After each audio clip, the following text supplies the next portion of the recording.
Hello, my YouTube family. Welcome to my channel Learn with Dr. Renu Bharti. आज हम फिर आ गए हैं एक नए टॉपिक के साथ। हमारा आज का टॉपिक है इंट्रोडक्शन टू स्टैटिस्टिकल एनालिसिस। इसमें हम बहुत सारे मेथड्स को स्टडी करेंगे जिसके थ्रू हम अपने डेटा को एनालाइज कर सकते हैं।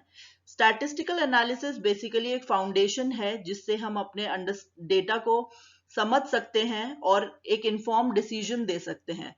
इसमें हम अपने डेटा को एनालाइज करेंगे through various methods like measures of central tendency, measures of dispersion, univariate analysis हम पढ़ेंगे, बायोवेरिएट एनालिसिस पढ़ेंगे एंड मल्टीवेरिएट एनालिसिस पढ़ेंगे।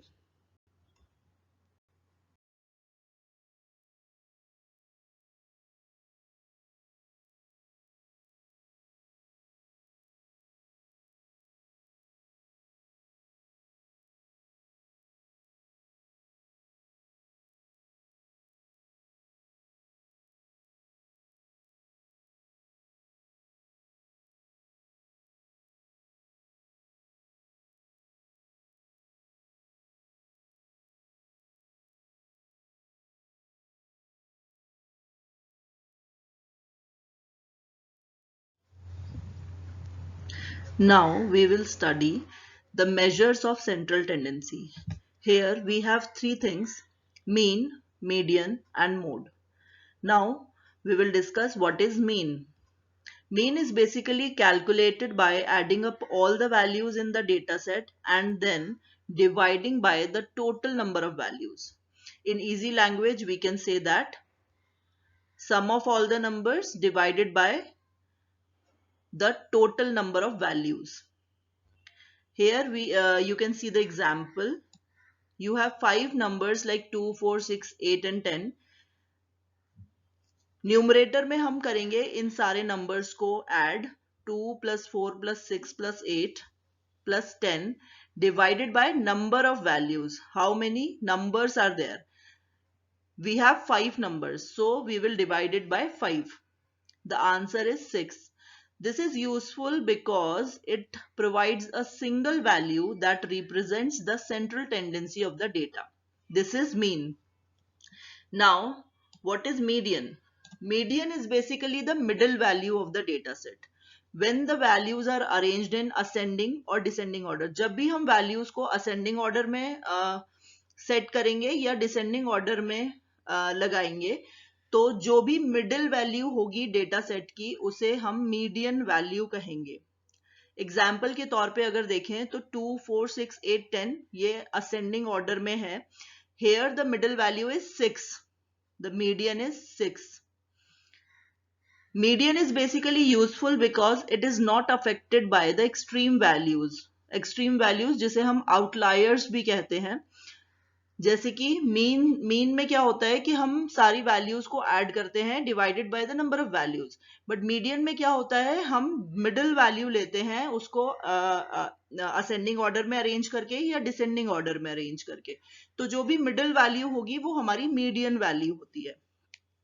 Now comes the mode. Mode is basically the value that appear most frequently in the data set. किसी भी data set में जो भी value बार बार हमें देखने को मिल रही है, रिपीटेशन जिस भी वैल्यू का हो रहा है, वो वैल्यू मोड वैल्यू होती है। For example in the data set 1, 2, 2, 3, 4, 4, 4, 5, अगर हम इस डेटा सेट में देखें तो 4 जो है वो 3 टाइम्स अपीयर हो रहा है, जो कि सबसे ज्यादा है। तो hair 4 is the mode value because it appears 3 times. The mode is useful for identifying the most common value or the category in the data set. Now we will discuss the measures of dispersion. Here we have three things. First is range, second is variance and standard deviation, and third is interquartile range, that is IQR. सबसे पहले हम discuss करेंगे range क्या होता है। Range in simple terms we can say that simplest measure of dispersion and it is calculated by subtracting the smallest value from the largest value in the data set. It basically provides an indication of how spread out of the data is from the minimum to the maximum value. For example, if you have the data set 5, 10, 15, 20, and the range would be maximum से minimum हम minus करेंगे 20 minus 5, that is 15. So here the range is 15. If we discuss the variance and the standard deviation, they both are the measures of how much the data point vary from the mean of the data set. Variance is basically calculated in taking the average of the squared differences between each data point and the mean. Standard deviation, on the other hand, is the square root of the variance. And standard deviation is often preferred because it is in the same units as of the original data, making it more interpretable. A higher the standard deviation indicates a greater variability in the data, while a lower standard deviation indicates less variability. अगर हम inter quartile range की बात करें तो इसमें हमें interquartile range basically statistical dispersion को indicate करता है, which is calculated as the difference between the 75th and the 25th percentile. अगर हम दूसरे शब्दों में बात करें तो बेसिकली रिप्रेजेंट करता है मिडिल 50% ऑफ द डेटा. इसको कैलकुलेट करने के लिए हमें सबसे पहले अपने डेटा सेट को अरेंज करना होगा असेंडिंग ऑर्डर में. उसके बाद उसका मीडियन फाइंड आउट करना होगा. Median is the middle value. The lower quartile is the median of the lower half of the data, जिसे हम Q1 से रिप्रेजेंट करेंगे. And the upper quartile is the median of the upper half of the data. जैसे कि हम कर सकते हैं, पूरे डेटा सेट को हमने असेंडिंग ऑर्डर में अरेंज किया, उसके बाद उसको हमने मीडियन फाइंड आउट किया. उसके बाद हमें क्या करना है, उसका अपर हाफ डेटा में से मीडियन फाइंड आउट करना है, लोअर हाफ डेटा में से मीडियन फाइंड आउट करना है. अपर हाफ वाला हो जाएगा हमारा Q3 एंड लोअर हाफ वाला हो जाएगा हमारा Q1. तो IQR निकालने के लिए हमें Q3 में से Q1 को माइनस करना होगा. The IQR is useful because it is less sensitive to the outliers compare to the range. ये जो तीनों मेजर्स हैं, ये मेजर्स ऑफ डिस्पर्जन में काउंट होते हैं. This basically provides the information about the spread और the variability of the data, allowing for a more complete understanding of the data set distribution.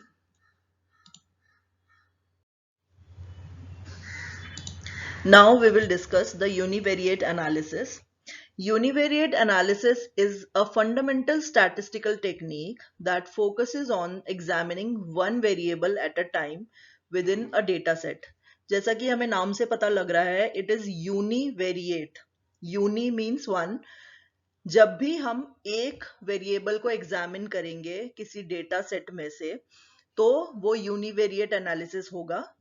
This approach provides valuable insights into the distribution. उस particular एक variable का जब भी हम examine करेंगे तो वो डिस्ट्रीब्यूशन के बेसिस पर भी हो सकता है, सेंट्रल टेंडेंसी भी हम उसकी निकाल सकते हैं, डिस्पर्जन भी हम कर सकते हैं. Now what is examining one variable at a time? It basically involves analyzing a single variable independently of any other variable in the data set. एक एक करके variables को हम examine करेंगे. Understanding the distribution. जब भी हम distribution analysis करेंगे, this includes identifying the range of the values that the variable can take, as well as the frequency or the proportion of observations that fall into different value ranges. जब हम central tendency इसकी निकालेंगे तो univariate analysis basically help us to identify the measures of central tendency, जो कि हमने अभी पढ़ा था पिछली स्लाइड में, मीन, मीडियन और mode. This basically provides the insights into the typical और central value of the variable. फिर डिस्पर्जन की अगर हम बात करें तो it basically measures the range, variance और स्टैंडर्ड डेविएशन। सो ओवरऑल हम कह सकते हैं जब भी हम एक वेरिएबल को एनालाइज करेंगे through distribution analysis, through central tendency या फिर थ्रू डिस्पर्जन, तो वो एनालिसिस सिंगल वेरिएबल वाली एनालिसिस को हम यूनिवेरिएट एनालिसिस कहें। Now comes the bivariate analysis. Bivariate, जैसा कि हमें नाम से पता लग रहा है, bi means two. Here we examine the relationship between the two variables. यूनिवेरिएट में हम एक वेरिएबल को एग्जामिन कर रहे थे, बाइवेरिएट में हम दो वेरिएबल्स को एग्जामिन करेंगे जहां पर उनके रिलेशनशिप की बात करेंगे, कैसे एक वेरिएबल दूसरे वेरिएबल को इम्पैक्ट कर रहा है ये हम एग्जामिन करेंगे। It basically uncovers the interdependencies and the patterns that inform the decision making. इस एनालिसिस के थ्रू बेसिकली हमें उनके रिलेशनशिप के बारे में पता चलेगा, इंटरडिपेंडेंसीज के बारे में पता चलेगा कि जो भी डिपेंडेंट है वेरिएबल चाहे इंडिपेंडेंट है वेरिएबल, उन दोनों की रिलेशनशिप कैसी है और उसकी इंटरडिपेंडेंसी कैसी है, कितना इम्पैक्ट कर रहा है एक वेरिएबल दूसरे वेरिएबल को। बेसिकली ये जो बाइवेरिएट एनालिसिस होता है ये बहुत सारी टेक्निक्स के थ्रू हम निकाल सकते हैं, जैसे कि correlation analysis, regression modelling, group means के थ्रू हम निकाल सकते हैं। This basically guide hypothesis development for more complex multivariate studies. Now comes the multivariate analysis. नाम से हम जान सकते हैं multi means more than two, multi means बहुत सारे। जब हम मल्टीवेरिएट एनालिसिस में बेसिकली हम एक्सप्लोर करते हैं relationship between the multiple variables simultaneously, एक ही टाइम पे बहुत सारे वेरिएबल्स को एक साथ स्टडी करना, उनके पैटर्न्स को स्टडी करना, उनके इंटरडिपेंडेंसीज को स्टडी करना, उनके रिलेशनशिप्स को पढ़ना, ये होता है मल्टीवेरिएट एनालिसिस। बहुत सारी टेक्निक्स हम यूज कर सकते हैं like regression, factor analysis, clustering, जिससे कि हमें वेरिएबल्स को प्रॉपर्ली एग्जामिन करने का मौका मिलेगा। This holistic approach is crucial for understanding the complex business problems, getting answers for the complex hypothesis, जिसमें हम दो तीन वेरिएबल्स की इंटरडिपेंडेंसीज को फाइंड आउट करेंगे, जिसमें एक वेरिएबल हमारा डिपेंडेंट हो सकता है, बाकी दो इंडिपेंडेंट हो सकते हैं। लाइकवाइज और भी रिलेशनशिप्स हम स्टडी करेंगे, उसे हम कहेंगे multivariate analysis. Now we will study the assumptions and limitations of statistical techniques. Statistical technique basically rely on the assumptions like normality, independence, and homogeneity of variance, which if violated can lead to inaccurate results. अगर हम किसी भी data set की normality, interdependency या homogeneity check नहीं करेंगे तो हमें इनएक्यूरेट रिजल्ट्स मिल सकते हैं। तो ये एक अजम्पशन है कि हमें किसी भी डेटा सेट का पहले नॉर्मेलिटी चेक करना है, इंटरडिपेंडेंस चेक करना है, होमोजेनिटी चेक करना है, उसी के बाद हम एक्यूरेट रिजल्ट्स एक्सपेक्ट कर सकते हैं। अगर हम लिमिटेशंस की बात करें तो it includes the difficulty in establishing causality, potential biases from omitted variables.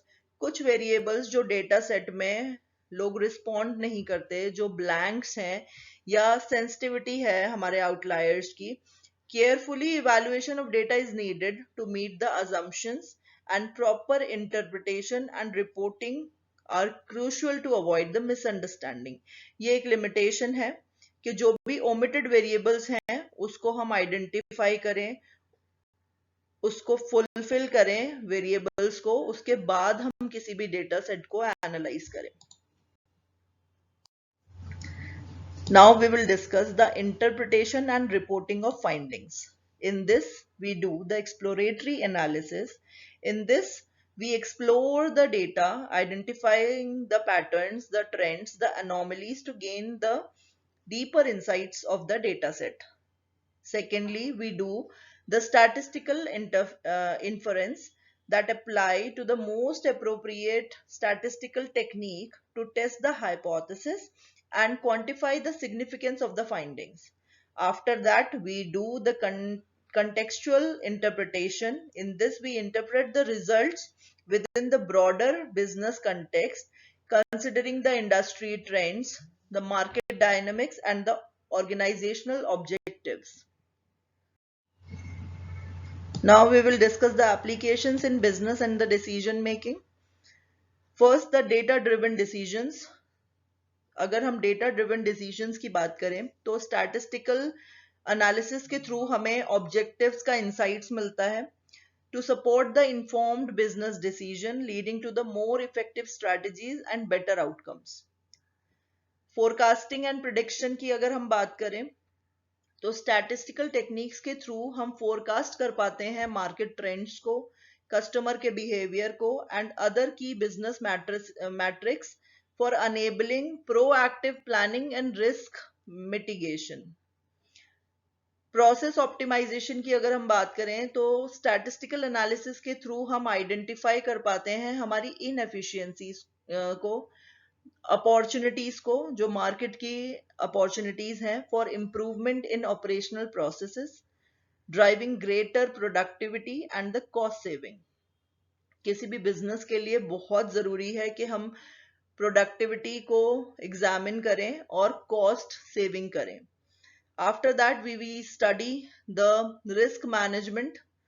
In this, we understand the statistical measures of risk and uncertainty that allow business to make more informed decisions. हम किसी भी uncertainty को जानकर उसके तहत planning कर सकते हैं कि हमें किस तरह के decisions लेने चाहिए और जो भी potential threats हैं मार्केट में उनको हम कैसे compete करें उनके थ्रू, या क्या measures हमें लेने चाहिए जिनसे हम मार्केट में exist करते रहें.